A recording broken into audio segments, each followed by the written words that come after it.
الشيطان الرجيم بسم الله الرحمن الرحيم الحمد لله رب العالمين الرحمن الرحيم مالك يوم الدين إياك نعبد وإياك نستعين اهدنا الصراط المستقيم صراط الذين أنعمت عليهم غير المغضوب عليهم ولا الضالين.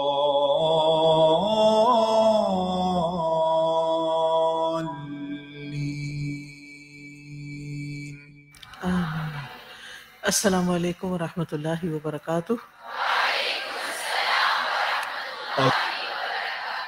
کیا حال ہے آپ لوگوں کا؟ آج فیصل آباد سے بھی مہمان آئے ہوئے. کیسا رہا آپ کا سفر؟ کتنے بجے چلے تھے؟ 6 بجے. ماشاء اللہ. تو تھکاوٹ تو نہیں ہوئی؟ الحمدللہ. چلیے. اور راستے میں کوئی تکبیرات وغیرہ پڑھی؟ الحمدللہ. مجاہد کہتے ہیں کہ ابو ہریرہ اور ابن عمر رضی اللہ عنہما عشرہ ذی الحجہ کے دنوں میں بازار کی طرف نکلتے اور تکبیر کہتے تھے تو لوگ ان کے ساتھ تکبیر کہتے تھے. وہ بازار میں صرف اس لیے آتے تھے، صرف تکبیرات پڑھنے کے لیے بازار جاتے تھے. اور اس میں یہ جو بات ہے نا کہ وہ دونوں پڑھتے اور لوگ ان کے ساتھ پڑھتے، اس سے کیا پتہ چلتا ہے کہ یہ تکبیرات اجتماعی تھی. ٹھیک ہے نا؟ ٹھیک ہے، نماز کے بعد ضروری نہیں کہ آپ ایک اجتماعی تکبیرات کے، لیکن جیسے ہم کلاس میں پڑھتے ہیں یا کسی جگہ پر بچے اکٹھے ہو کے پڑھ رہے ہیں یا کچھ بھی، تو اس میں حرج کی بات نہیں ہے. یعنی سارا بازار گونج اٹھتا کیونکہ سارے لوگ ان کے ساتھ شروع ہو جاتے. اب وہ ہیزرڈ تو نہیں پڑھ رہے ہوں گے نا، کوئی کچھ پڑھ رہا ہے کوئی کچھ پڑھ رہا ہے، کسی کی بات سمجھ ہی نہ آئے. پڑھ اس طرح بھی پڑھا تو اس طرح بھی جا سکتا ہے کہ ہر کوئی اپنے طریقے پہ پڑھے، اور ایک یہ کہ ایک منظم طریقے سے پڑھے. ٹھیک ہے. اسی طرح ثابت البنانی کہتے ہیں کہ لوگ عشرہ ذی الحجہ کے دنوں میں تکبیر کہتے تھے یہاں تک کہ حجاج نے انہیں منع کر دیا. اور مکہ میں آج تک یہی معاملہ ہے کہ لوگ عشرہ ذی الحجہ میں بازاروں میں تکبیر کہتے ہیں. تو اس خاص طور پر بازاروں کی بات آتی ہے. اوپر بھی آپ دیکھیں بازار میں، اور یہاں بھی بازار میں جا کے. تو اس سے کیا پتہ چلتا ہے کہ تکبیرات پبلک پلیسز پر بھی ہونی چاہیے. جہاں بھی لوگ اکٹھے ہوں وہاں پر تکبیرات کہیں. پھر اسی طرح یہ ہے کہ مجاہد کہتے ہیں کہ مجاہد سے مروی ہے کہ انہوں نے عشرہ ذی الحجہ کے دنوں میں طواف میں قرات کو ناپسند کیا. یعنی طواف کرتے ہوئے قرات نہیں کرو. کب؟ عشرہ ذی الحجہ میں. وہ اس میں تسبیح، تحلیل، تکبیر کو مستحب سمجھتے تھے، اور وہ عشرہ سے پہلے اور اس کے بعد اس میں کوئی حرج نہیں سمجھتے تھے. یعنی عشرہ سے پہلے آپ تلاوت کریں، تکبیرات پڑھیں، کچھ بھی پڑھیں، لیکن ان دنوں میں خاص طور پر اس کا اہتمام کیا جاتا تھا.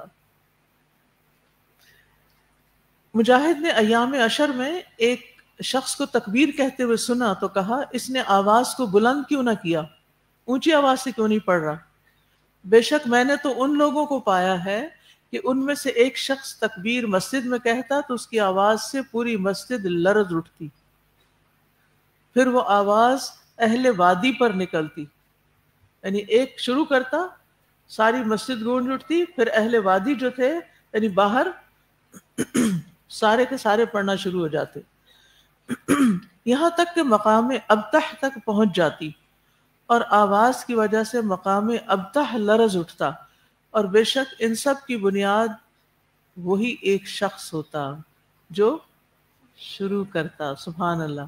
یعنی ایک شخص شروع کرتا، اس کے ساتھ والے شروع کرتے، وہاں سے آواز باہر جاتی، وہ شروع کر لیتے. زمانے میں لاؤڈ سپیکر وغیرہ تو ہوتے نہیں تھے، تو کیا ہوتا تھا، جہاں جس کے کان میں آواز پڑی اس نے وہاں سے شروع کر دی، وہاں اس سے آگے اس سے آگے. اب سوال یہ پیدا ہوتا ہے کہ میں اور آپ اپنی اپنی زندگی میں دیکھیں کہ ہم دن میں کتنی دفعہ تکبیر پڑھتے ہیں، ان دنوں میں خاص کتنا اہتمام کرتے ہیں۔ عام طور پر کوئی پڑھ رہا ہو تو ہم ساتھ شامل ہو جاتے ہیں، خود سے انیشیٹو نہیں لیتے۔ اگر صبح سے رات تک سارے تکبیرات کے ٹائم کو کیلکولیٹ کریں تو کتنی بنے گے ٹائم؟ کیا آپ 1 گھنٹہ کرتے یا آدھا گھنٹہ یا 15 منٹ؟ نہیں نا، ہمارے ہاں یہ چیز ہے ہی نہیں۔ تو آپ دیکھیں کہ جب ہمارا اہتمام ہی نہیں، جس ذکر کی، اس خاص ذکر کی ہمیں تلقین کی گئی ہے کہ اس تکبیرات کا اہتمام کریں، تو پھر ہم اپنا وقت کس چیز میں گزار رہے ہیں، یہ بھی ہمیں سوچنے کی ضرورت ہے۔ تو صحابہ تو اور صحابہ کے بعد کے لوگ بھی تکبیرات مطلق جن کو کہتے ہیں وہ کسی بھی وقت پڑھا کرتے تھے۔ تو اس لیے ہم بھی اہتمام کریں۔ ان دنوں میں نے اپنے جو فون کی سکرین ہے اس پر بھی تکبیرات رکھی ہوئی ہیں، ان اسکرین کے اوپر لکھی ہوئی ہیں۔ اصل میں یہ بھی آئیڈیا مجھے کسی اور سے آیا۔ میں اپنے کسی اپنی فیملی کو وزٹ کرنے کے لیے گئی، تو وہاں جب میں نے دیکھا مختلف باتیں ہوتی ہیں نا، عام طور پہ فون بھی زیر گفتگو آ جاتا ہے، تو میں نے دیکھا اتنی خوبصورت تصویر لگی ہے، تو میں نے کہا کہ مجھے بھی شیئر کر دو۔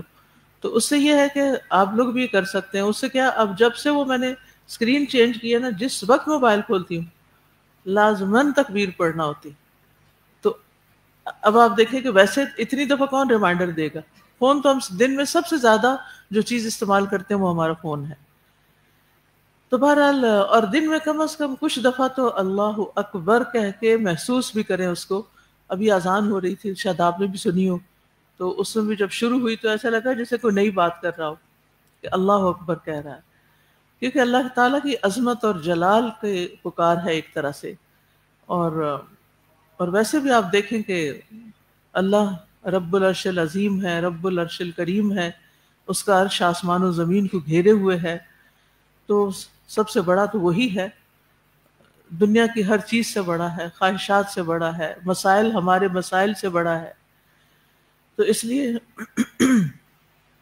علم کے اعتبار سے بڑا ہے، اپنی حکمت کے اعتبار سے بڑا ہے، اپنی قدرت میں عظیم ہے، اپنی مشیت میں عظیم ہے، اپنی رحمت میں عظیم ہے، اپنی تدبیر میں عظیم ہے، یعنی ہر لحاظ سے آپ دیکھیں تو سب سے بڑا وہی ہے۔ تو اس لیے کبھی کبھی دل کے احساسات کے ساتھ تکبیر کہا کریں۔ کہا جاتا ہے کہ ابن تیمیہ جب نماز میں اللہ اکبر کہتے تو پیچھے کھڑے لوگ کانپنے لگتے تھے، ان کے اللہ اکبر کہنے میں اتنی قوت تھی۔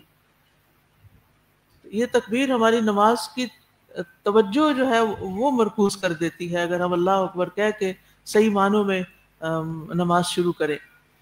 تو بہرحال آپ دیکھیے کہ سال کا اختتام ہو رہا ہے اسلامی کیلنڈر کا، اور یہ اختتام ایک نئے آغاز کی طرف لے جا رہا ہے جو محرم سے شروع ہوگا، لیکن اختتام پر کیا ہے؟ اللہ اکبر، کہ اللہ ہی سب سے بڑا ہے۔ چلیے، آپ کچھ کہنا چاہیں؟ استاذہ، یہ کسی سٹاف ممبر نے ایک کال شیئر کیا تھا تکبیرات کے متعلق۔ سیدنا ابو عبیدہ بن عبداللہ بن مسعود رحمہ اللہ فرماتے ہیں، اگر کوئی بندہ راستے پر کپڑے میں سونے کے سکے لے کر بیٹھا ہو اور ہر گزرنے والے کو سکے دے رہا ہو، جبکہ دوسری طرف ایک بندہ تکبیرات کہہ رہا ہو، تو یہ تکبیرات کہنے والا اجر میں زیادہ ہے۔ ہم اس کی ویلیو نہیں کرتے نا، تو اللہ تعالیٰ ہمیں توفیق عطا کرے کہ باقی ہم دل سے اللہ اکبر کہیں اور اپنی زندگی میں اللہ کو ہی بڑا مان لیں، انشاءاللہ بہت سی مشکلات آسان ہو جائیں گی۔ تو ہم پڑھ رہے ہیں دعائیں اللہ تعالیٰ کے ساتھ حسن ظن رکھیں۔ اپنی کتاب نکالیے اور پیج نمبر 18۔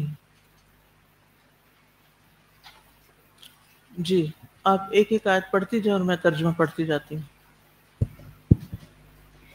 إن معي ربي سيهدين نحمده ونصلي على رسوله الكريم، أما بعد، فأعوذ بالله من الشيطان الرجيم، بسم الله الرحمن الرحيم، رب اشرح لي صدري ويسر لي أمري واحلل عقدۃ من لسانی یفقہوا قولی. بے شک میرا رب میرے ساتھ ہے، وہ ضرور میری رہنمائی کرے گا. ان ربی قریب مجیب. بے شک میرا رب بہت قریب ہے، وہ جواب دینے والا ہے، یعنی دعاؤں کو قبول کرنے والا ہے. ان ربی غفور رحیم. بے شک میرا رب بہت بخشنے والا، نہایت رحم کرنے والا ہے. ان ربی رحیم ودود. بے شک میرا رب نہایت رحم کرنے والا، بہت محبت کرنے والا ہے. ان ربی لسمیع الدعاء. بے شک میرا رب دعا کو خوب سننے والا ہے. ان ربی علی کل شیء حفیظ. بے شک میرا رب ہر چیز پر خوب نگران ہے. فإن ربی غنی کریم. یقیناً میرا رب بہت بے نیاز، نہایت عزت والا ہے. ان اللہ علی کل شیء قدیر. بے شک اللہ ہر چیز پر پوری قدرت رکھنے والا ہے. واللہ غالب علی امرہ. اور اللہ اپنے کام پر غالب ہے. الیس اللہ بکاف عبدہ. کیا اللہ اپنے بندے کے لیے کافی نہیں ہے؟ وہو معکم اینما کنتم. جہاں کہیں بھی تم ہو وہ تمہارے ساتھ ہے. لا تحزن ان اللہ معنا. غم نہ کرو، بے شک اللہ ہمارے ساتھ ہے. ولم اکن بدعائک رب شقیا. اور اے میرے رب میں تجھ سے دعا مانگ کر کبھی نامراد نہیں ہوا. امن یجیب المضطر اذا دعاہ ویکشف السوء. بھلا وہ کون ہے جو بے قرار کی دعا قبول کرتا ہے جب وہ اس سے دعا کرتا ہے اور اس کی تکلیف کو دور کر دیتا ہے. ما يفتح اللہ للناس من رحمت فلا ممسک لها وما يمسك فلا مرسل له من بعده وهو العزیز الحکیم. اللہ جو رحمت لوگوں کے لیے کھول دے تو کوئی اسے بند کرنے والا نہیں، اور جسے وہ بند کر دے تو اس کے بعد اسے کوئی کھولنے والا نہیں، اور وہ بہت زبردست خوب حکمت والا ہے. وما اصابكم من مصیبت فبما كسبت ایدیکم ويعفو عن كثير. اور جو مصیبت بھی تمہیں پہنچتی ہے تو وہ تمہارے اپنے ہاتھوں کی کمائی کی وجہ سے ہے، اور بہت سی چیزوں سے تو وہ درگزر فرما دیتا ہے. ما اصاب من مصیبت الا باذن اللہ ومن یؤمن باللہ یہد قلبہ واللہ بکل شیء علیم. کوئی مصیبت اللہ کے اذن کے بغیر نہیں پہنچتی، اور جو اللہ پر ایمان رکھتا ہے وہ اس کے دل کو ہدایت دے دیتا ہے، اور اللہ ہر چیز کو خوب جاننے والا ہے. ما اصاب من مصیبت فی الارض ولا فی انفسکم الا فی کتاب من قبل ان نبرأها ان ذلك علی اللہ یسیر. تمہیں جو مصیبت بھی زمین میں اور تمہارے نفسوں میں پہنچتی ہے وہ ایک کتاب میں لکھی ہوئی ہے اس سے پہلے کہ ہم اسے پیدا کریں، بے شک یہ اللہ پر بہت آسان ہے. جب انسان بیمار ہوتا ہے تو اسے طرح طرح کے وسوسے آتے ہیں، اس کے منفی خیالات اور بھی زیادہ ہو جاتے ہیں، بعض اوقات وہ مایوس ہونے لگتا ہے. لیکن اگر وہ اللہ تعالیٰ کی صحیح پہچان رکھتا ہے، اللہ تعالیٰ کے ساتھ اس کا ایک تعلق ہے، اللہ سبحانہ تعالیٰ کے بارے میں وہ جانتا ہے، تو پھر کیا ہوتا ہے؟ اس کی گھبراہٹ، اس کی تکلیف، اس کی پریشانی دور ہو جاتی ہے. مثلا یہ پہلی آیت دیکھیے، انما معی ربی سیہدین. بیماری کی خبر آپ نے سنی، اب آپ سوچتے ہیں کہ علاج کے لیے کہاں جاؤں، کس ڈاکٹر کا انتخاب کروں، کس ہاسپٹل میں جاؤں، کس حکیم کے پاس جاؤں، کیا کروں تو کیا نہ کروں. تو آپ کیا پڑھتے ہیں؟ انما معی ربی سیہدین. بے شک میرا رب میرے ساتھ ہے، وہ ضرور میری رہنمائی کرے گا کہ اب مجھے علاج کے لیے کیا طریقہ اختیار کرنا ہے، کون سی دوا کھانی اور کون سی نہیں کھانی. آپ کو یاد ہوگا کہ یہ دعا اس وقت موسیٰ علیہ السلام نے مانگی تھی جب فرعون پیچھے تھا اور سمندر آگے تھا، اور بنی اسرائیل پریشان ہو گئے تھے کہ اب تو ہم مارے گئے. تو انہوں نے کہا کلا ان معی ربی سیہدین. ہرگز نہیں، کچھ نقصان نہیں ہوتا، کوئی کچھ نہیں کر سکتا، میرا رب میرے ساتھ ہے، وہ ضرور مجھے ہدایت دے گا، وہ ضرور مجھے راہ دکھا دے گا، اس مشکل سے نکال دے گا. کیسا یقین ہے یہ، کیسا توکل ہے، کیسا بھروسہ ہے، کیسا مان ہے اپنے رب پر. کہ انتہائی خوف کے عالم میں جب بنی اسرائیل انتہا درجے کے خوف میں مبتلا ہو گئے اور ان کے الفاظ اور ان کے حالات بتا رہے تھے کہ شدید خوف میں مبتلا ہیں کہ اب تو ہمیں فرعونی مار ہی ڈالیں گے یا غلام بنا کے ساتھ لے جائیں گے، تو اس وقت موسیٰ علیہ السلام نے اللہ تعالیٰ سے حسن ظن کا اظہار کیا کہ نہیں، ایسا نہیں ہوگا، میرا رب بچائے گا، تمہارا اندیشہ درست نہیں، اپنا خوف دور کر لو، اب تم فرعون کی پکڑ میں نہیں جاؤ گے، اللہ تعالیٰ ہمیں راستہ دکھائے گا. اور یہ ان کا جواب پورے یقین اور اعتماد کے ساتھ تھا. اصل میں ہماری دعاؤں کی قبولیت میں ایک رکاوٹ یقین کی کمی ہوتی ہے. جب ہمارا یقین کم ہوتا ہے نا تو پھر ہماری دعا بھی ڈھیلی ڈالی ہوتی ہے، پوری طرح قوت سے ہم دعا نہیں کرتے، اور نتیجہ کیا ہوتا ہے کہ پھر وہ چیزیں ویسی ہوتی ہیں جیسی جتنی ہم نے مانگی ہوتی ہیں.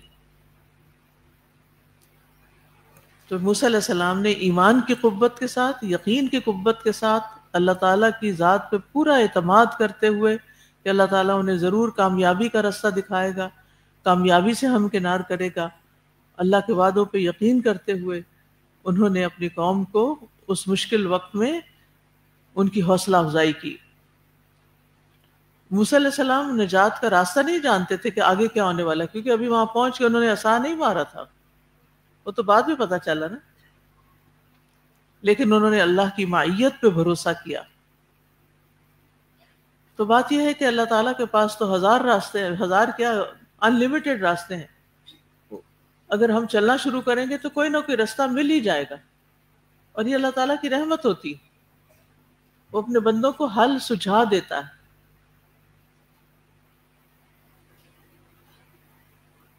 اور اس سے ملتے جلتے کلمات کہے تھے نبی صلی اللہ علیہ وسلم نے، کس سے؟ حضرت ابوبکر صدیق رضی اللہ عنہ سے. ابوبکر کہتے ہیں میں غار ثور میں نبی صلی اللہ علیہ وسلم کے ساتھ تھا، میں نے کافروں کے پاؤں دیکھ لیے جو ہمارے سر پہ کھڑے تھے. میں نے کہا یا رسول اللہ صلی اللہ علیہ وسلم، اگر ان میں سے کسی نے ذرا بھی اب قدم آگے اٹھائے تو وہ ہمیں دیکھ لے گا. آپ نے فرمایا تم کیا سمجھتے ہو ان دو آدمیوں کے بارے میں جن کے ساتھ تیسرا اللہ ہو؟ لا تحزن ان اللہ معنا. دشمن سر پہ پہنچاؤ، سر پہ کھڑ جگہ نا، سر پہ کھڑا ہے، اور ایسا یقین کچھ نہیں ہوتا، اللہ بچائے گا. ہمارے اندر اس یقین کی کمی ہے نا، ہم یہ لفظوں کی حد تک بول دیتے ہیں، پورے دل سے اور پورے یقین سے نہیں بولتے. اور یہ بھی یاد رکھیے کہ اللہ تعالیٰ کی معیت ساتھ ہونا دو قسم کا ہوتا ہے، ایک عمومی معیت اور ایک خصوصی. عمومی جو ہے ساری مخلوق کے لیے ہے، اور یہ اس کے علم کے ساتھ ہے، یعنی اللہ تعالیٰ ہر ایک کو خوب جانتا ہے. اور خصوصی معیت اپنی مخلوق میں سے خاص صفات رکھنے والوں کے لیے ہوتی ہے اس کی. جیسے اللہ تعالیٰ فرماتے ہیں وَأَنَّ اللَّهَ مَعَ الْمُؤْمِنِينَ أَنَّ اللَّهَ مَعَ الْمُتَّقِينَ إِنَّ اللَّهَ مَعَ الَّذِينَ اتَّقَوْا وَالَّذِينَ هُمْ مُحْسِنُونَ. بے شک اللہ ان لوگوں کے ساتھ ہے جو تقوی اختیار کرتے ہیں، اور وہ لوگ جو نیکی کرنے والے ہیں ان کے ساتھ ہوتا ہے، ان کی مدد کرتا ہے. تو بیماری میں اگر شفا چاہتے ہیں تو کیا کریں؟ تقوی اختیار کریں اور احسان کا روش اختیار کریں، لوگوں کے ساتھ بھلائی کریں اور خوب اچھے سے دعائیں مانگیں. اللہ تعالیٰ اس مشکل سے نجات دے گا. ان اللہ مع الصابرین، اور صبر سے کام لیں. تو اس طرح اللہ تعالیٰ کی تائید بھی حاصل ہوتی ہے، توفیق بھی ملتی ہے، بشارتیں ملتی ہیں، اور انسان مشکل وقت سے نکل جاتا ہے، مشکل پار ہو جاتی ہے. اور جن کو یہ اللہ تعالیٰ کے ساتھ یہ تعلق قائم کرنا نہیں آتا معیت کا، تو پھر کیا ہوتا ہے؟ نہ اللہ کی طرف سے کوئی تائید، نہ توفیق، اور نہ ہی کوئی خوشخبری، بلکہ الٹا پریشانیاں ہی پریشانیاں، اور وہ پریشانیاں پائل اپ ہوتی چلی جاتی ہیں. اللہ کی خاص معیت ان لوگوں کو حاصل نہیں ہوتی جن میں مشکلات برداشت کرنے کی صلاحیت نہیں ہوتی. یاد رہے گی یہ بات؟ اللہ تعالیٰ کی معیت ان لوگوں کے ساتھ نہیں ہوتی جن کے اندر صلاحیت نہیں ہوتی کہ مشکل برداشت کرے. کچھ لوگ ہوتے ہیں چھوٹی سی مشکل دیکھے تو پیچھے ہٹ جاتے ہیں، ہم نے نہیں کرنا، ہم یہ نہیں کر سکتے، بالکل یعنی کہ کٹ کر دیتے ہیں، اس کو ایکسپٹ نہیں کرتے اس مشکل کو. جو مشکل تو آ گئی، اب کچھ حل تو نکالنا ہے. اللہ کی مدد اور تائید انہیں حاصل ہوتی ہے جنہیں مادی اسباب نہ بھی نظر آئیں لیکن ان کا اللہ پہ بھروسہ اور یقین ہو. موسیٰ علیہ السلام کو یہ مدد کیوں ملی؟ کیونکہ انہوں نے پورے دل سے یہ بات کہی تھی، اللہ میرے ساتھ ہے. ہم بھی یہ کہتے ہیں، اپنا جائزہ خود لیں، کیا دل سے کہتے ہیں اللہ میرے ساتھ ہے، اللہ خیر کرے گا، اللہ کام بنا دے گا، سب ٹھیک ہو جائے گا؟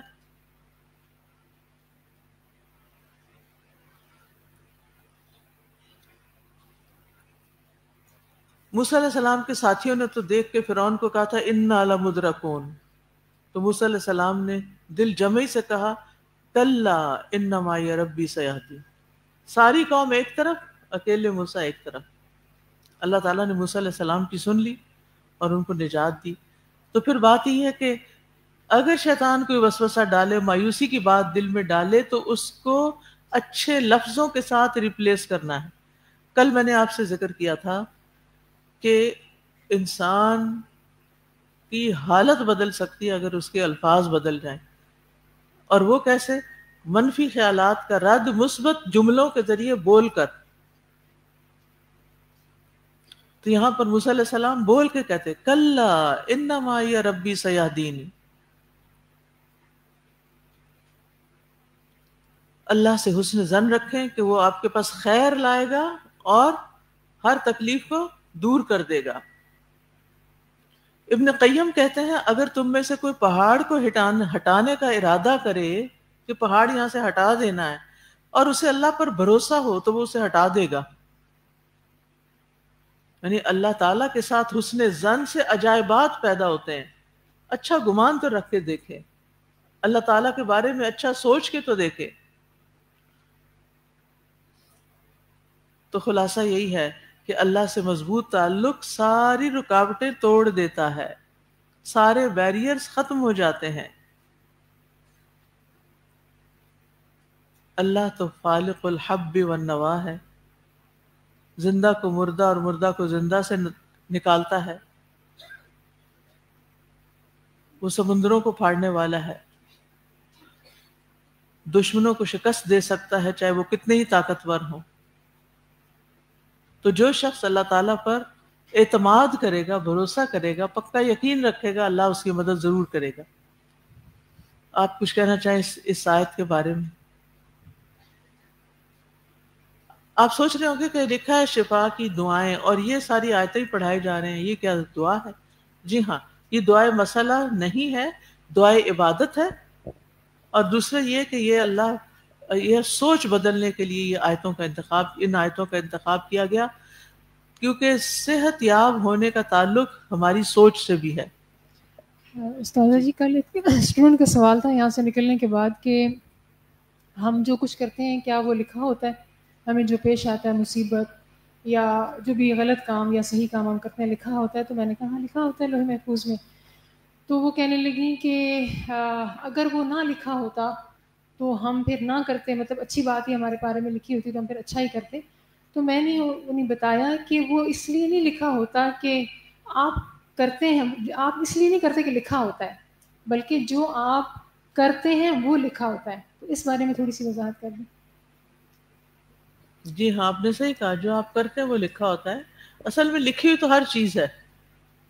میں دیکھ رہی تھی کہ چڑیا ایک دوسرے کے پیچھے بھاگ رہی تھی نا، تو میرے ذہن میں پہلا خیال آیا کہ اللہ تعالیٰ نے جب یہ ہمیں پیدا کرنے سے پہلے، زمین آسمان بنانے سے 50,000 سال پہلے جب تقدیریں لکھی تھی اور قیامت تک ہونے والے سارے واقعات لکھ دیے، تو میں نے کہا اللہ نے یہ بھی لکھا ہوگا کہ چڑیا ایک دوسرے کے پیچھے بھاگی. پھر میں سوچنے لگی اللہ کا علم کتنا وسیع ہے، کتنا وسیع.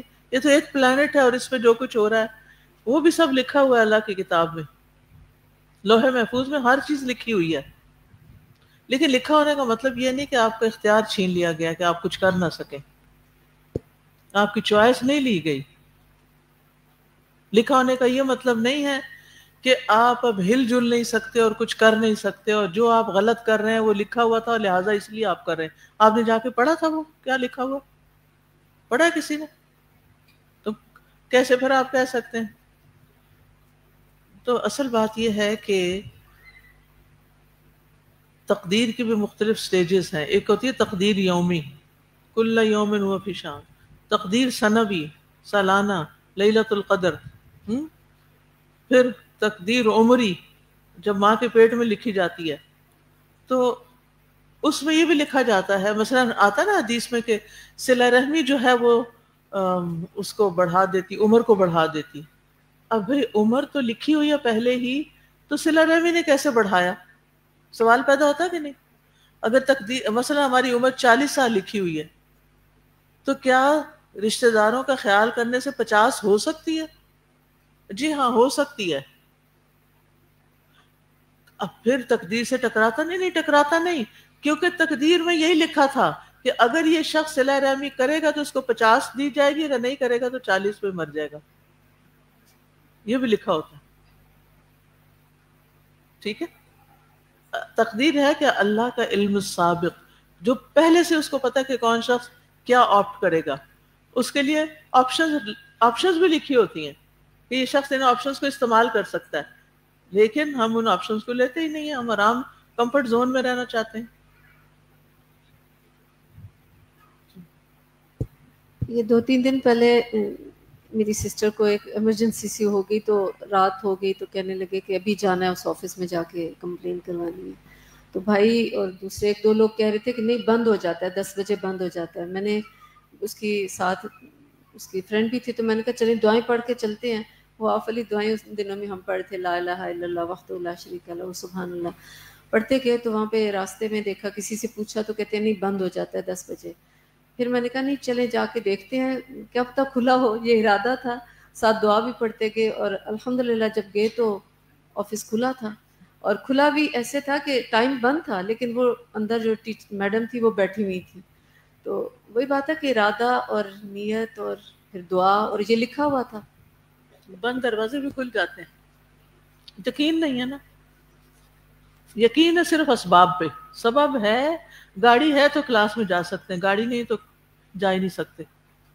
پہلے سے فکس مائنڈ، تو یہ نہیں ہونا چاہیے. چلیے اگلی آیت. استاذہ جی وہ جو غار میں لوگ 3 لوگ پھنس گئے تھے، پناہ لینے کے لیے گئے اور غار کا منہ بند ہو گیا، انہوں نے دعا بھی کی اور وسیلہ بھی اختیار کیا، تو اللہ اور اپنی نیک اعمال کا اللہ تعالیٰ سے ذکر کر کے دعا کی تو اس سے وہ مصیبت دور ہو گئی. بالکل. تو دعا تو تقدیر کو ٹال دیتی ہے نا. وہ کون سی تقدیر ٹال دیتی ہے؟ وہ جو ایک آپ کے حصے میں تھی دعا کی تو دوسری والی جو تھی نا وہ آگے آگے آپشنز ہے نا، یعنی وہ بھی سب لکھا ہوا ہے، اور اللہ کو یہ بھی پتا کہ یہ کون سا والا لے گا. ایک ماں کو نہیں پتا ہوتا ہے، ایک ہی ٹرے کے اندر آپ 2-4 پھل رکھ دیتے ہیں تو آپ جو بچہ آ رہا ہوتا ہے نا پہلے تو آپ کہتے ہیں یہ کیلا اٹھائے گا، تو وہی اٹھاتا ہے. تو غیب کا علم نہیں ہے، صرف تجرباتی علم ہے، اور اللہ کا علم تو اصلی ہے نا. استاذہ سنڈے کو نا میں بازار گئی، تو وہاں گئی تو شاپنگ کرنے گئی، تو جب میں کوئی چیز پرچیز کرنے لگی تو جب میں نے بیگ کھولا تو اس میں میری پیمنٹ ہی نہیں تھی، کسی نے نکال لی آرام سے، مجھے پتہ ہی نہیں چلا. تو اس ٹائم میرے ذہن میں کوئی بھی ایسا کوئی گلہ نہیں آیا اللہ سے، کچھ بھی نہیں، میں نے گمان غلط کیا. میں نے کہا انا للہ و انا الیہ راجعون. وہاں بازار میں میرے دوسرے ساتھی بھی تھے، انہوں نے کہا ریت کچھ اور لے لو ہم سے پیسے لے لو. میں نے کہا نہیں کچھ نہیں، کوئی بات نہیں، سو کے خیر ہے، کوئی بات نہیں، میں گھر جا کے پھر لے لوں گی. وہاں پہ یہی سوچتی رہی اللہ میں جلدی الوداع پہنچوں، الوداع جلدی بس پہنچ جاؤں کسی طرح. جب میں ادھر آئی تو نماز پڑھی تو میں نے کہا اللہ تو السمیع العلیم ہے، تو سننے والا ہے اور تو جانتا ہے اپنے بندے کے بارے میں، تو جانتا ہے کہ کس کو کیا ضرورت ہے اور اس کی کتنی طلب ہے. تو اللہ مجھے پتہ ہے تو نے مجھے بہترین دینا ہے اس کے بدلے میں. اور جب میں رات گزری صبح ہوئی تو واقعی اللہ تعالیٰ نے مجھے بہترین دیا. صرف یہ تھا کہ میں نے حسن ظن اچھا رکھا کہ اللہ مجھے دے گا، اس نے کبھی بھی مجھے مایوس نہیں کیا، تو انشاءاللہ اب بھی نہیں کرے گا. ماشاءاللہ. حسن ظن رکھیں، بس اللہ سے اچھا گمان رکھیں. یعنی مجھے رزق دینا کس کا کام ہے یہ بتائیے؟ مجھے رزق دینا کس کا کام ہے؟ واقعی اللہ ہی کا ہے نا. ہوتا اسباب کے پردے میں، لیکن کام تو اس کا ہے نا. تو جب خیال آئے کہ کہیں بھوکے نہ مر جائیں تو کیا سوچنا چاہیے؟ اللہ ہے نا، اللہ رازق ہے. کسی بھی چیز کا وہم آئے، کوئی بھی خوف آئے، کوئی بھی خیال آئے کہ اللہ ہے نا، اللہ کرے گا نا، یقین رکھیں اللہ پر. چلیے اگلی آیت.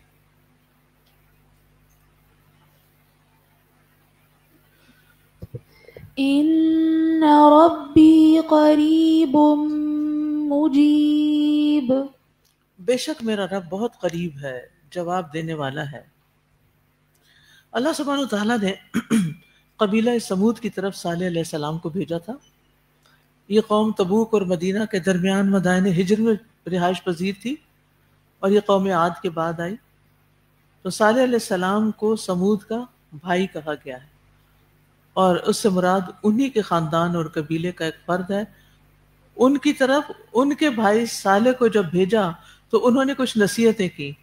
پہلے اپنی قوم کو توحید کی دعوت دی جیسا کہ انبیاء کا طریقہ ہے، پھر انہیں نعمتیں یاد کرائیں.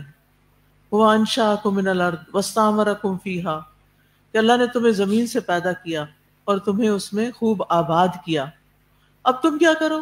فَاسْتَغْفِرُوهُ ثُمَّ تُوبُوا إِلَيْهِ، تم اس سے بخشش مانگو اور گناہ چھوڑ دو.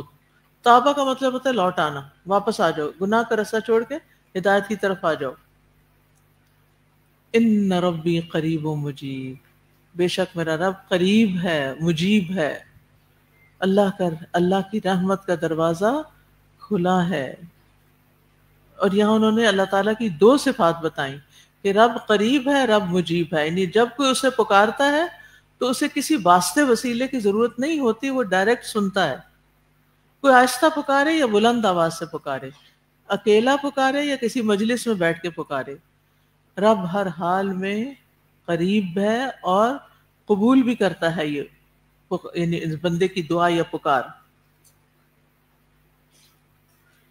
تو اب بات یہ ہے کہ جب یہ اوصاف صرف اسی کے اندر ہیں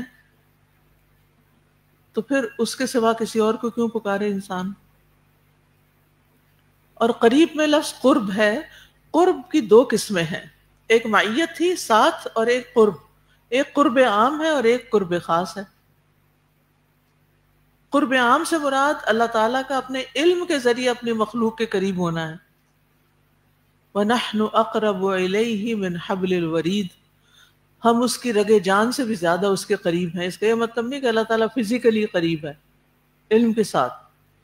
پھر قرب خاص ہے، اور اس سے مراد اللہ تعالیٰ کی عبادت کرنے والوں، سوال کرنے والوں، دعا کرنے والوں، اللہ سے محبت کرنے والوں کے اللہ قریب ہے. اچھا یہ بتائیے سب سے زیادہ اللہ تعالیٰ کب قریب ہوتا ہے؟ سجدے میں. جس سے پتہ چلتا ہے کہ عبادت کرنے والے، نمازیں پڑھنے والے یہ اللہ کے قریبی بندے ہوتے ہیں، مقرب ہوتے ہیں.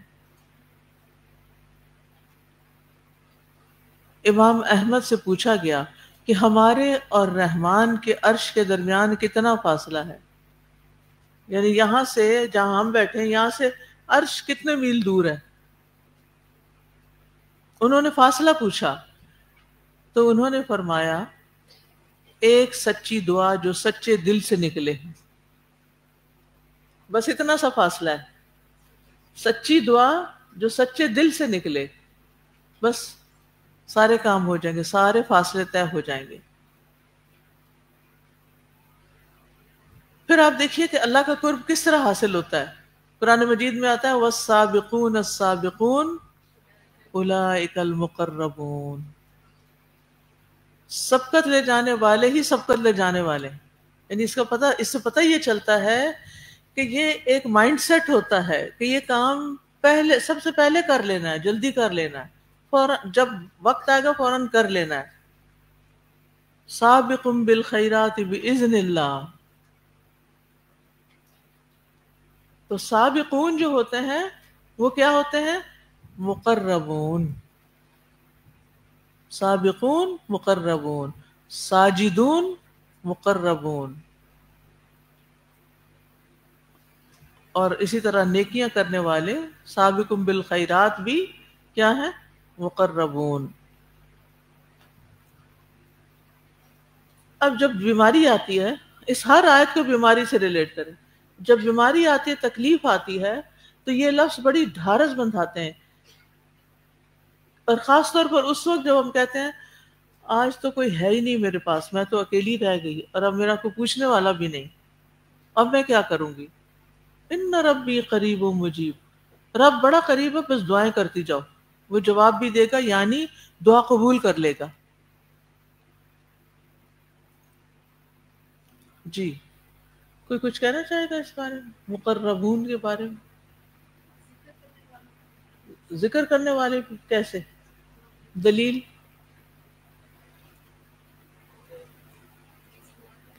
جب میرا بندہ کی زبان میرے ذکر سے تر ہوتی ہے تو میں اس کے ساتھ ساتھ ہوتا ہوں، قریب ہوتا ہوں. جب وہ زبان سے ذکر ہٹا دیتا ہے تو میں دور اور شیطان قریب ہو جاتا ہے. مفہوم کچھ ایسا؟ جی نوافل کے ذریعے بھی. نوافل کے ذریعے، نماز کے ذریعے. جی ٹھیک ہے، جی فرمائیے. لبنہ کو دیجیے.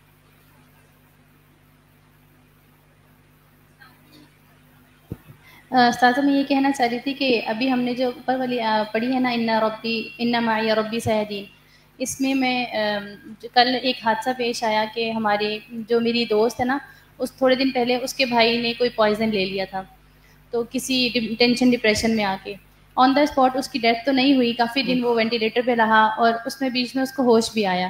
تو جیسے ہی اس کو ہوش آیا تو میرے سسٹر نے مجھے کہا کہ تم نا اس کو کہو، اس کی بہن کو، کہ اس کو بولے کہ توبہ کر لے جب اس کو ہوش آئے اور معافی مانگ لے. میں نے پیغام دے دیا. تو اس نے مجھے کل اس بچے کی ڈیتھ ہو گئی، مطلب جوان ہی تھا، 24 سال کا. تو میں نے اس کو پوچھا، اس نے مجھے کہا کہ باجی میں نے نا اس کو توبہ کروا دی تھی، اور میں نے اسے کہا تھا کہ تم کلمہ بھی پڑھ لو. اس نے توبہ بھی کی، اپنے گناہ کی معافی بھی مانگی، اور اس نے کلمہ بھی پڑھ لیا تھا. تو میں نے کہا یہ تو اللہ کے اور بندے کا معاملہ ہے، اگر اللہ چاہتے تو آن دا اسپاٹ بھی تو اس کو مار سکتے تھے نا، لیکن اللہ تعالیٰ نے اس کی ایک تو موت کس طرح لکھی تھی، دوسرا اس کو توبہ کا موقع بھی اللہ تعالیٰ نے دے دیا. یہ بھی اللہ کی رحمت ہے. نیکسٹ آیت.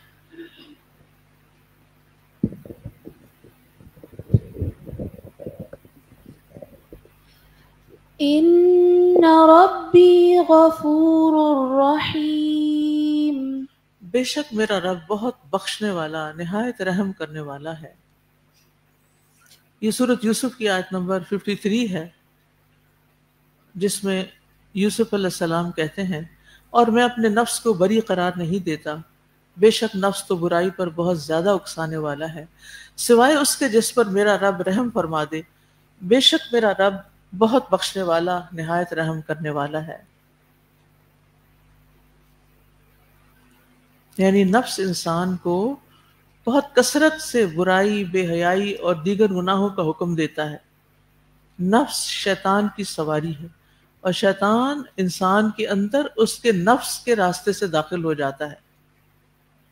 لیکن اگر انسان اس سے باہر نکلنا چاہے تو اللہ تعالیٰ راستہ بھی بنا دیتا ہے، اور باہر نکلنے کے لیے توبہ ضروری ہے. ان ربی غفور رحیم، یعنی جب کوئی گناہ ہو جائے، اللہ سے دوری محسوس ہو، پیچھے قرب کی بات تھی نا، دوری محسوس ہو، تو فوراً لوٹیں، واپس جائیں اللہ کی طرف، توبہ کریں، تو اللہ تعالیٰ کو بخشنے والا مہربان پائیں گے. یعنی اللہ تعالیٰ صرف غفور نہیں، رحیم بھی ہے، کہ توبہ قبول کر کے اسے نیک اعمال کی توفیق عطا کر کے اس پہ رحم فرماتا ہے.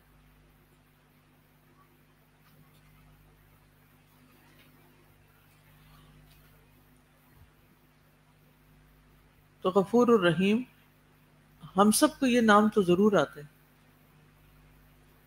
اچھا، بعض اوقات انسان کی زندگی غفلت میں، گناہوں میں گزر رہی ہوتی، پھر اچانک کوئی بیماری پکڑ آ جاتی ہے، تو کہتا ہے اللہ تعالیٰ پتہ نہیں مجھے معاف کرے گا کہ نہیں کرے گا.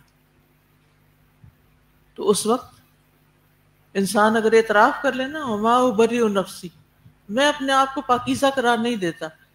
کیوں؟ اس لیے کہ نفس تو ہے ہی کمزور. ان النفس لامارۃ بالسوء الا ما رحم ربی، سوائے اس کے جس پہ اللہ رحم کر دے، باقی تو ہر ایک نفس کے شر میں مبتلا ہے. ان ربی غفور الرحیم.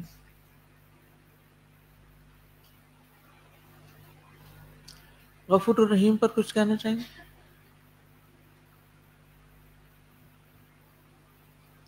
نیند آئی ہے؟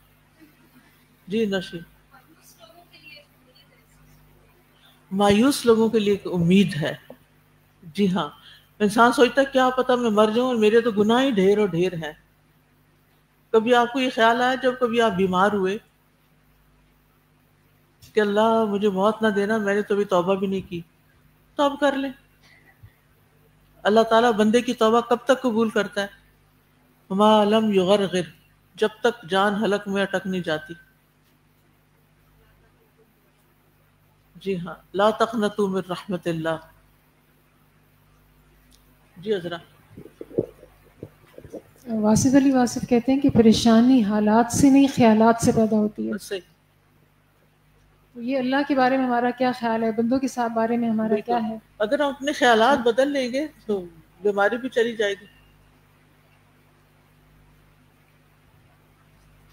استاذہ جی، میں سوچ رہی تھی کہ جس طرح موسیٰ علیہ السلام نے اور باقی ان معی ربی سیہدین اور ان ربی قریب مجیب، ایٹ دی اسپاٹ انبیاء کی زبان سے کیسے یہ جملے جاری ہوئے؟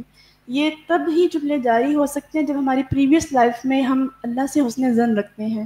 یہ اسی طرح ہی ہے کہ انسان جب بدحالی میں اللہ کو، خوشحالی میں اللہ کو یاد کرتا ہے، اللہ بدحالی میں اس کو تھام لیتا ہے.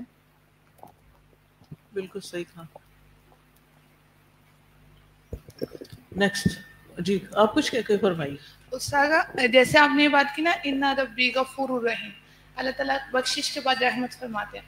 تو میں نے کہیں پہ سنا تھا کہ اللہ تعالیٰ کی رحمت کیسے ہوتی ہے کہ جب بندہ سچی توبہ کرتا ہے تو اس کے بعد اللہ تعالیٰ فرشتوں کے، ہمارے جو نامہ اعمال کا رجسٹر ہوتا ہے نا، اس میں سے بھی وہ گناہ مٹا دیتے ہیں. کیونکہ فرشتے اس شخص کے لیے استغفار نہیں نہ کرتے جو ایسا جس کے گناہ ہو گیا. فرشتے مومنین کے لیے دعا کرتے ہیں، استغفار کرتے ہیں. تو اللہ تعالیٰ فرشتوں کے رجسٹر سے بھی وہ گناہ ہمارا مٹا دیتے ہیں.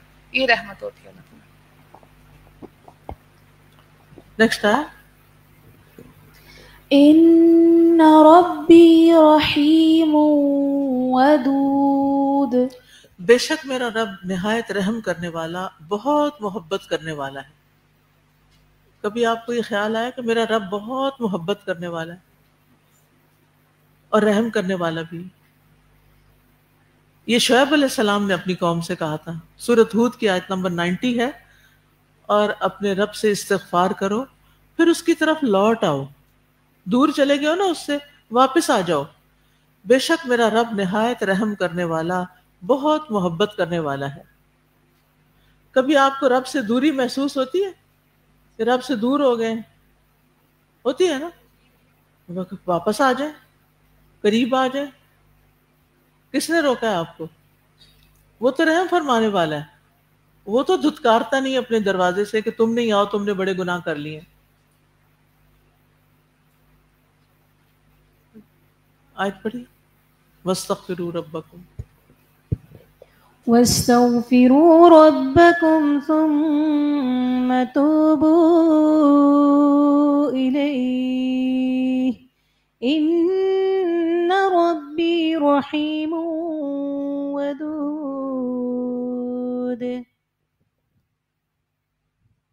یہ اللہ سبحانہ وتعالیٰ کی صفات کمال ہیں کہ وہ رحمت اور محبت کا معاملہ کرتا ہے. ہم اللہ کی تخلیق ہے نا، مخلوق ہے. اللہ نے ہمیں اپنے ہاتھ سے بنایا، حضرت آدم علیہ السلام کو. اس کو عام زبان میں سمجھنے کی کوشش کیجیے. جب آپ کوئی چیز بناتے ہیں تو وہ ویسی ہوتی ہے جیسے کوئی اور بناتا ہے اس کو. آپ اپنی بنائی ہوئی چیز کو زیادہ ویلیو کرتے ہیں.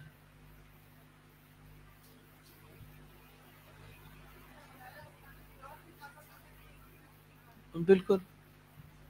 تو یہاں استغفار کی، توبہ کی، استغفار اور توبہ کا شوق دلایا گیا ہے، اور بہت خوبصورت انداز میں، لطیف انداز میں توبہ کی قبولیت کی بشارت بھی دی جا رہی ہے کہ تم توبہ کر لو، اللہ بڑا محبت کرنے والا ہے. یہ بتائیے کہ جو محبت کرتا ہے آپ سے، وہ آپ کا برا چاہے گا؟ کبھی کبھی نہیں چاہے گا. برا کرے گا آپ سے؟ نہیں کرے گا. تو اس لیے انسان کو ہمیشہ اچھا گمان رکھنا چاہیے اللہ تعالیٰ کے بارے میں. سزا قرآن مجید میں ایک جگہ آتا ہے وہ الغفور الودود، کہ وہ بخشنے والا، وہ محبت کرنے والا ہے. تو شیطان ہمارے دل میں یہ چیز ڈالتا ہے اور اس کے ذریعے سے وہ ہمیں اللہ سے دور کرتا ہے کہ نہیں، تمہارے گناہ بہت زیادہ ہو گئے، اب اللہ تعالیٰ نہیں بخشے گا. تو اللہ تعالیٰ اور پھر بخشتا بھی ہے اور پھر محبت بھی کرتا ہے.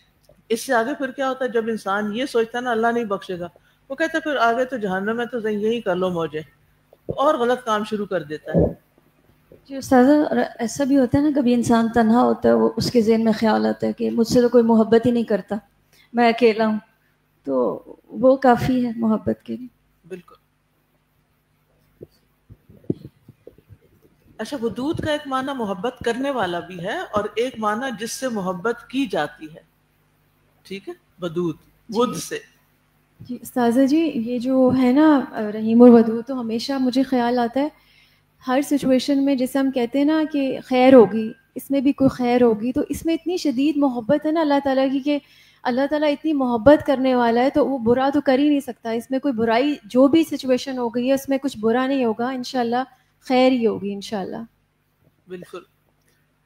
اب دیکھیے امام ابن تیمیہ کہتے ہیں جو کوئی اللہ کی محبت کو پا لیتا ہے، جس کو اللہ کی محبت محسوس ہونے لگ جاتی ہے، تو وہ تمام محبتوں سے زیادہ میٹھی محبت کو پا لیتا ہے. یعنی اس کا لطف بھی کچھ اور ہے. علامہ سعدی کہتے ہیں اپنے خالق کی محبت سے زیادہ کوئی بھی چیز دلوں کے لیے لذت والی اور مٹھاس والی نہیں ہے.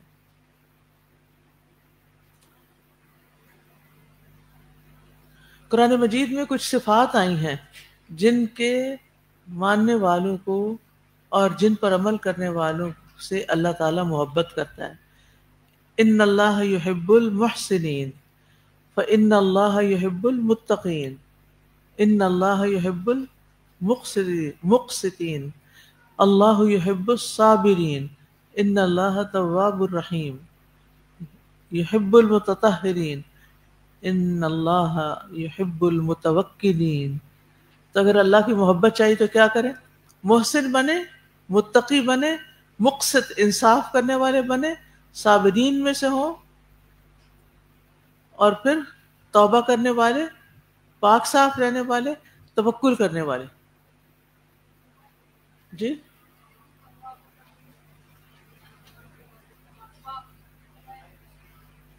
جی ہاں، قل ان کنتم تحبون اللہ فاتبعونی یحببکم اللہ. اگر آپ سنتوں کی پیروی کریں گے تو اللہ آپ سے محبت کرے گا. جی ہاں، اور گناہ بھی مٹ جائیں گے.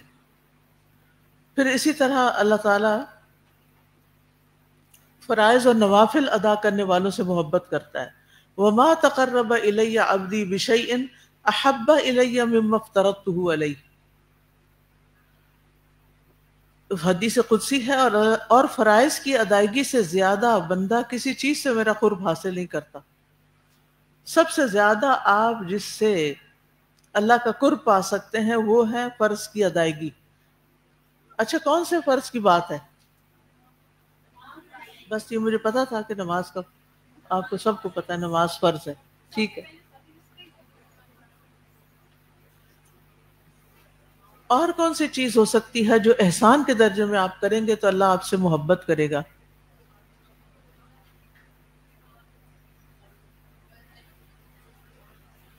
نہیں پتا.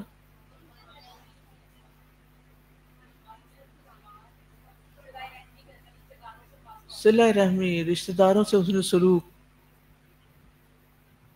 رسول اللہ صلی اللہ علیہ وسلم نے فرمایا، اللہ تعالیٰ فرماتا ہے اور فرائض کی ادائیگی سے زیادہ بندہ کسی چیز سے میرا قرب حاصل نہیں کرتا. اگر آپ نے فرائض چھوڑ دیا نا اور صرف نفل پہ نفل پڑھ رہے ہیں تو بات نہیں بنے گی. اور میرا بندہ مسلسل نوافل کے ذریعے میرا قرب حاصل کرتا رہتا ہے یہاں تک کہ میں اس سے محبت کرنے لگ جاتا ہوں. کتنی بڑی سعادت ہے جو کسی انسان کو ملے. اور اللہ تعالیٰ جس سے محبت کرتا ہے اس کا اعلان کرتا ہے ملائے اعلیٰ میں. کیا اعلان ہوتا ہے؟ جی ہاں میں اس بندے کو اس بندے سے محبت کرتا ہوں، تم بھی کرو. تو جبریل حاملین عرش میں اس کا چرچا کرنے لگتے ہیں. تو آسمان والے حاملین عرش کی ملی جلی آوازوں کا شور سنتے ہیں تو ساتویں آسمان والے بھی محبت کرنے لگتے ہیں. پھر ہر ایک آسمان والے اس سے محبت کرتے ہیں یہاں تک کہ اس کی مقبولیت آسمانی دنیا تک آ جاتی ہے. پھر اس کا ذکر زمین پر اترتا ہے. پھر زمین والے سارے اس سے محبت کرتے ہیں. انسان تو کرتے ہی ہیں لیکن ساتھ ساری زمین والے، جس سے اللہ محبت کرتا ہے ساری زمین والے بھی اس سے محبت کرتے ہیں. اب یہ آپ کی چوائس ہے کہ آپ وہ محبت حاصل کرنا چاہیں یا نہ کرنا چاہیں. کیا چیز ہمیں روکتی ہے اس سے؟ سوچ کے بتا دیجئے. یعنی آج جو ہم نے پڑھا ہے اس میں ہے نا کہ اگر کوئی جیسے 2 نفل ہی پڑھ رہا ہے یا کوئی عبادت کر رہا ہے، اگر وہ عبادت میں ہے تو آپ اس کو فیسیلیٹیٹ کر کے عبادت میں شریک ہو سکتے ہیں، اس کے ساتھ احسان کرتے ہیں.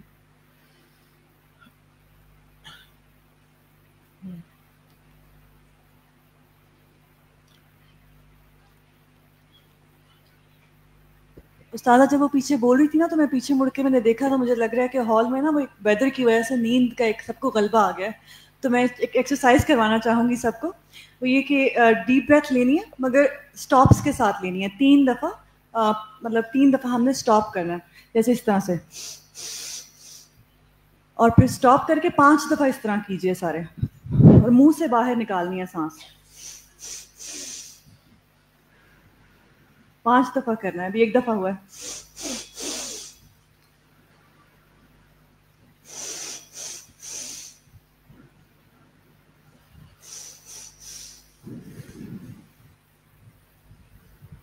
اچھا ایک اور چیز استاذہ، اپنی جو فنگر ٹپس ہیں اس کو آپ لوگوں نے دوسری فنگر سے پریس کرنا ہے جیسے میں کر رہی ہوں اس طرح.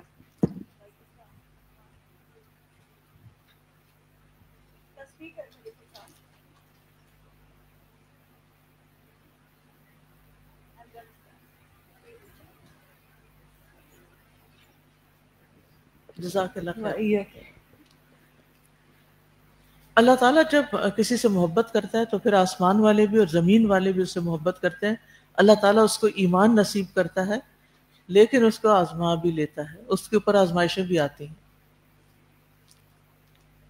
اور ایمان والے اللہ تعالیٰ سے شدید محبت کرتے ہیں. والذین آمنوا اشد حبا للہ، اور اس سے ملاقات کا شوق بھی رکھتے ہیں، اس کے کلام سے بھی محبت کرتے ہیں، اس کی محبت پانے والے کام بھی کرتے ہیں.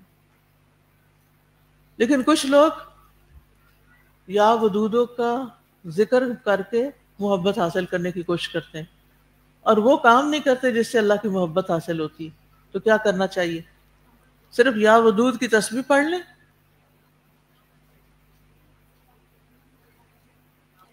جی وہ کام کریں جس سے اللہ کی محبت ملتی ہے. وہ کون سے کام ہے؟ ابھی پیچھے میں نے بتایا نا، توابین، متطہرین، محسنین. جی ہاں بالکل. چلیے اگر آپ کچھ کہنا چاہیں، ورنہ اگلی بات اب پھر لمبی ہو جائے گی، تو آج کے لیے اتنا ہی کافی ہے. جی نشین. استاذہ یقین کی بات ہوئی تو ایک دفعہ بشیر جمعہ کی ایک کتاب ہے شاہراہ زندگی پر کامیابی کا سفر، اس میں یقین کی ایک واقعہ بتایا گیا کہ بارش نہیں ہو رہی تھی تو سب لوگ دعا کے لیے گئے، اور ایک بچی تھی چھوٹی، وہ اپنے ساتھ چھتری لے کر جاتی ہے. لوگوں نے پوچھا کہ تم اتنا گرمی ہے اور شدت ہے، موسم تپش ہے، تم چھتری اس موسم میں کیوں پکڑے ہوئے ہو؟ وہ کہتی ہے ہم دعا کر کے واپس آئیں گے، بارش ہوگی، میں بھیگ جاؤں گی، اس لیے میں نے چھتری ساتھ رکھی. تو جو بھی مانگے رب سے یقین اس طرح کا ہو کہ آپ کو وہ مل جائے گا. ایک بات سیکھ لینا، زندگی آسان ہو جائے گی، خوشگوار ہو جائے گی. اللہ سب اچھا ہی کرے گا، خیر ہی ہوگی، اچھا ہی ہوگا. اللہ کسی کے ساتھ برا نہیں کرتا. استاذہ جی وہ واقعہ نا جو کہ بنی اسرائیل کا تھا، جس میں انہوں نے وہ ایک شخص جو ہے وہ 100 قتل کر دیتا تھا، 99 قتل کر دیے، پھر 100 قتل کر دیے، پھر بھی اس کو یقین تھا کہ اللہ نے میرے لیے کوئی راستہ ضرور رکھا ہوگا اس کا. وہ پھر کسی کے پاس جاتا ہے اور وہ انتقال کر جاتا ہے، مر جاتا ہے، اور اللہ اس کو بخش دیتا ہے. بالکل. یعنی اگر آپ سمجھتے ہیں کہ ہمارے گناہوں کی وجہ سے آ گئی، ہماری اپنی زیادتیوں کی وجہ سے، تو معافی مانگ لیں ساتھ، اور ساتھ اللہ پہ اچھا یقین رکھ کے دعا کریں اللہ سے کہ وہ سن رہا ہے. ان ربی لسمیع الدعاء. استاذہ جی ہاں، ما یفعل اللہ بعذابکم ان شکرتم وآمنتم. بعض دفعہ ہم یہ سمجھتے ہیں کہ وہ تو بڑے کوئی ولی اللہ ہوتے ہیں جن کی بات سنی جاتی ہے یا جن کا جواب آتا ہے، اور ہم اپنے آپ کو اس سے مائنس کر دیتے ہیں نا. جبکہ اللہ سبحانہ وتعالیٰ جب بات کرتے ہیں کہ آپ یقین سے بات کریں، میں جواب دے رہا ہوں، بالکل. تو اس میں جب آپ چھوٹی چھوٹی بات میں بھی، ایک ہوتا ہے نا سرکاری سی دعا، ایک ہوتا ہے باتیں کرنا کسی سے. عموماً ہم دیکھیں کہ ہم جب کسی سے بہت زیادہ محبت کرتے ہیں نا، تو ہم اس سے اکیلے میں خود بخود باتیں بھی کر رہے ہوتے ہیں، اور وہ جواب بھی دے رہا ہوتا ہے وہاں سے، آٹو پہ جواب آپ کانوں سے سن رہے ہوتے ہیں، یہ جواب آ گیا ہے. اسی طرح اگر اللہ سبحانہ وتعالیٰ سے ہمارا ایک ذاتی تعلق اچھا ہو جائے، کیونکہ ایک ہوتا ہے آفیشل تعلق کہ بس وہ ایک اللہ ہے اور نماز پڑھنی ہے، تو جو باتوں والا ریلیشن ہو جاتا ہے نا، تو آپ فوراً جواب سنتے ہیں.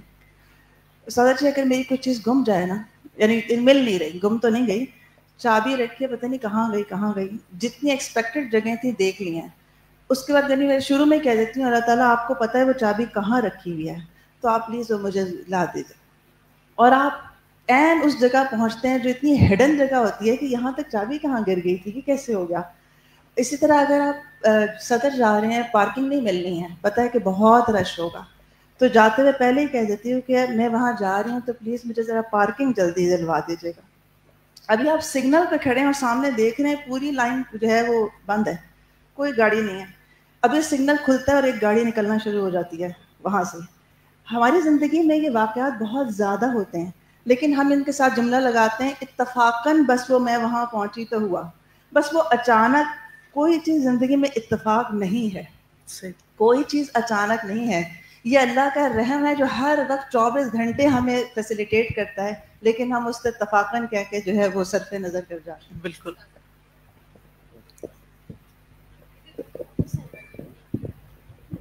استاذہ جی جیسے ابھی ہم نے کہا نا کہ جو بھی ہو انسان کو اچھا ہی سوچنا چاہیے، تو آرمی میں ایک ٹرم ہے اور اس میں ہوتا یہ کہ ایک سی او جب صبح کے وقت آ کے اپنی یونٹ کے سارے جو افسر ہے سپاہی ہیں ان سے رپورٹ لیتا ہے، تو اس رپورٹ میں کہتے ہیں سب اچھا رپورٹ، یعنی سب اچھا.